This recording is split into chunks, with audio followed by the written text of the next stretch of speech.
Call of Duty's anti-cheat is doing something very unique, producing one of the first ever data-driven ways to identify and catch cheaters who aren't using aggressive cheats like aimbots, but cheats that often go undetected like wall hacks.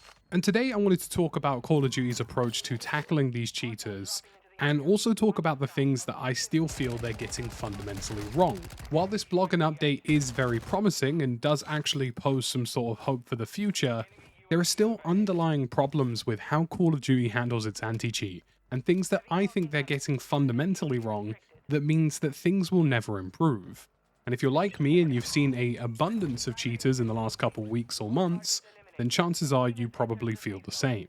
This new tool that Call of Duty has created has worked in combination with a previous tool that they announced, which was a replay editor, a way for the anti-cheat team to go back into a game and, much like you would have an in-game recording in previous Call of Duty titles, be able to look at the footage of what occurred to see if they could identify cheaters who aren't using aggressive hacks, but are using something simple like a wall hack. Now, anti-cheats primarily automate or run off of data, meaning that there aren't actually a huge number of human elements in terms of banning a player. They will simply use the data and information provided to them to try and automate the process as much as possible to get rid of as many cheaters as possible. Now, this is easy for something like an aimbot, where you can statistically see how often somebody has landed a headshot, or you can statistically see how much recoil control that person was given. Because if somebody laser beams somebody with, I don't know, an M4 for example, from 500 meters away and only lands headshots, it's a pretty fair assumption that that player is using an aimbot, and a fairly easy ban for them to administer. But if the anti-cheat can't tell that it's been compromised on somebody's computer, and can't detect that a software is being used for a wall hack, things get a lot trickier. Because there are no ways, unless you actually go back and look at the footage, can you identify if somebody's using a wall hack. You need all of the contextual information. Did they hear you? Did they use a UAV? Did they have some kind of information or a live ping, or some kind of other context that would allow them to identify your location? Which is why Call of Duty employed that new replay editor in their previous blog post to explain how they might be able to catch some people using wall hacks by having the same contextual information that that user has. But the reason this new tool from Ricochet, which is called Hallucinations, is interesting is because it's the first data-driven attempt in Call of Duty to actually identify people who are wall hacking. Now, hallucinations are decoy characters in the game. You can't tell the difference whether they're a bot or if they're a real person, because they'll move the same as a real person. And the idea behind these hallucinations is that Ricochet can deploy them on somebody who they suspect is cheating, behind cover, behind walls, or hidden in locations that that player wouldn't suspect. And because they move and look like regular players, the cheat software that they are using would not discern them as anything but a real player. So if for whatever reason that player then decided to look at that opponent for a wall, or kept glancing in that location, or suddenly strayed away to engage the hallucination, that would be a surefire confirmation for the anti-cheat in a data-driven way that that player is in fact cheating. For a legitimate player, if a hallucination happens to appear in the game, there's no reason for that player to interact with the hallucination. If they don't have a wall hack, they won't be able to see that that hallucination is hidden behind a wall or hidden behind a piece of cover. Nor would they have the red box or skeletal outline that most of these wall hackers use in order to identify opponents. So this is a really solid data-driven way for Ricochet Anti-Cheat to deploy a new method of discerning whether a suspicious player is legitimate or is in fact cheating. They'll be able to identify if a player who is suspicious has interacted with the opponent based on how often they look in their direction, whether their crosshair happens to intersect with the character model, or just whether or not they go out and decide to kill the hallucination. If they do a combination of any of those things, it effectively confirms in full automated fashion that that player is cheating. Rage hackers, who are people who use deliberate aimbots and deliberate cheats that are very easy to identify in data, are often caught by Ricochet anti-cheat at this point and aren't really a concern to them. But non-rage hackers and people who are using wall hacks are a serious concern for Call of Duty. And the reason I think this is such an interesting thing is because it's automated. The data in itself is going to expose people who are cheating.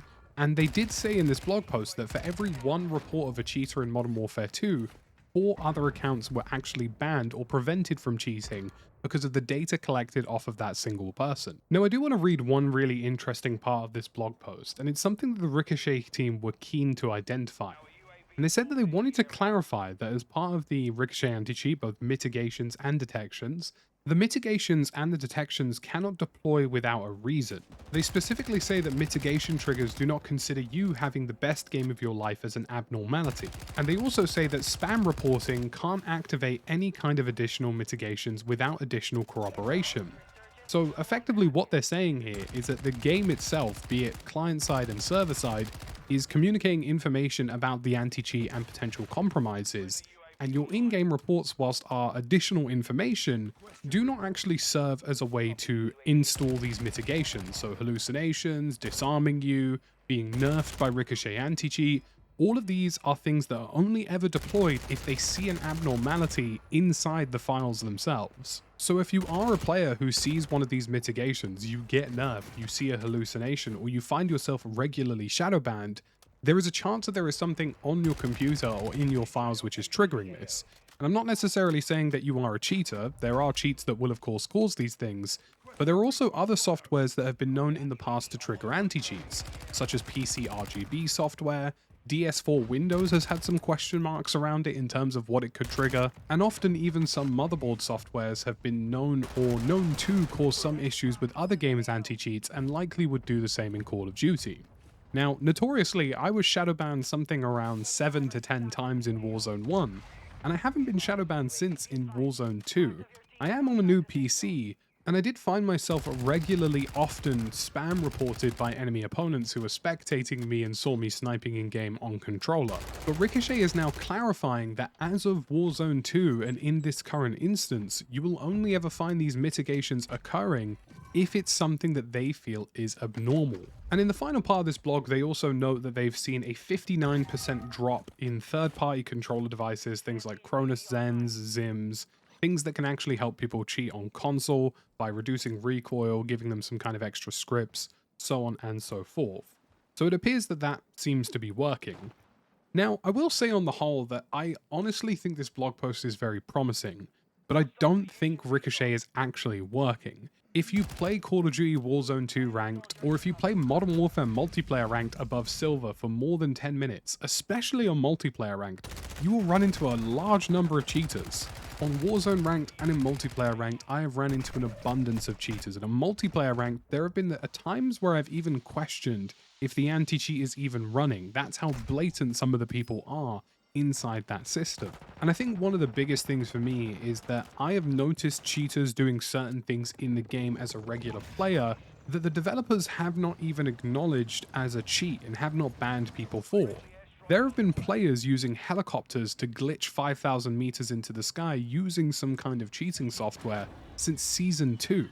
And you would think, given that this is their own engine and own anti-cheat, that if anything went beyond a certain distance in the skybox, so if you went beyond a certain altitude, you would just simply be automatically shadow banned until they can confirm whether you had a glitch happen to you or if you were in fact cheating in those helicopters.